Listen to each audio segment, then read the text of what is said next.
I'm Chuck, and I'm here with Maria Ponzi from Oregon's Ponzi Vineyards, and we're going to be talking a little bit about Oregon and the vineyards.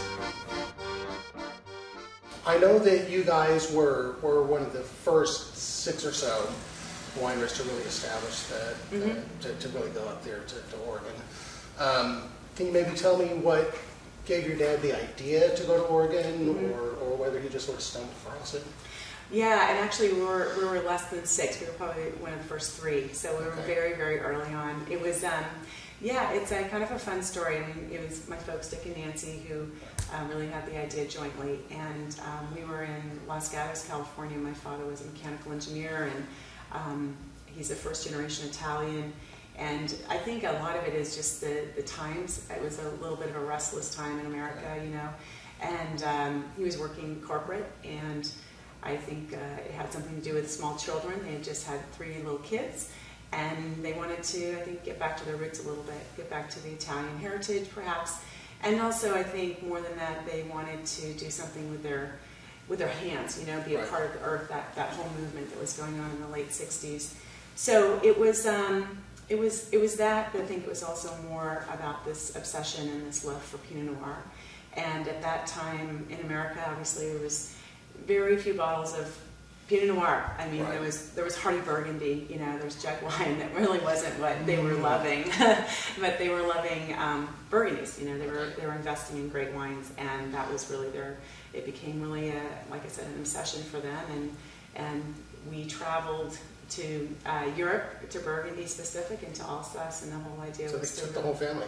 Yeah, all of us. Yeah, it was not super fun for a little 3-year-old, but yeah, no, definitely spent a lot of time in vineyards and a lot of time in very long dinners and lunches and talking to winemakers and just asking a lot of questions and learning on those travels, and then coming back, and the idea was, where's the best place to plant Pinot Noir? And it was very simple in terms of cool climate. That was really the whole idea behind it. It was that simple of planting this variety in the right place. And as simple as that may seem today, it was actually very innovative, you know, and unusual at that time. So that took us up to the Willamette Valley, which is a beautiful place. The valley is just ideal for cool climate varieties. Yeah. I do have clients who say, you know, I hate American wines. You know, I hate American Pinot. I only like French. Right. What would you say to those people to get them to just try? Well, I would get some brown bags, and I would cover a lot of wonderful Oregon Pinot Noirs and throw some DRCs and, you know, Faivelys and Dujacs and all those wonderful Burgundies that are great wines, no doubt, but just to see the difference, because I definitely feel there's just an overall perception of just that domestic Pinot Noir, and that it can't possibly be as good as. I have a very fond memory. One of my first sales calls when I was really young in New York was a French restaurant who, you know, said, we only do French Burgundies, you know, wouldn't even speak to me. And it was, I, you know, of course, was young and really stupid and naive and whatever. I didn't care. Didn't know better. Yeah, so I did. I said, how about bring out a couple bags and let's just bag it. And our wine was superior to some pretty great Burgundies. And I have a little, like, that made me feel really good. I've never done that since. I walked out of there shaking, like, what the heck was it? Did he pick up the wine? He did after that, and you know what? He's been a very big supporter ever since. So I don't do that anymore. I've learned my lesson. You just don't take on French too often. Well, a French buyer, I should say. French wine, sure, we'll take them on all the time, but French buyers will different. Can you tell me a little something about your reserve wines, or any new wines that are coming out right now? Right. Right now we have actually one of my favorite wines is in the market right now. It's our 2009 Reserve Pinot Noir, and it is this lovely, well, it's a lovely vintage, first of all, and it unfortunately didn't get a lot of like hype like the 08 from Oregon from Critical Review, but actually 09 is a classic example of, I think, great Oregon Pinot Noir.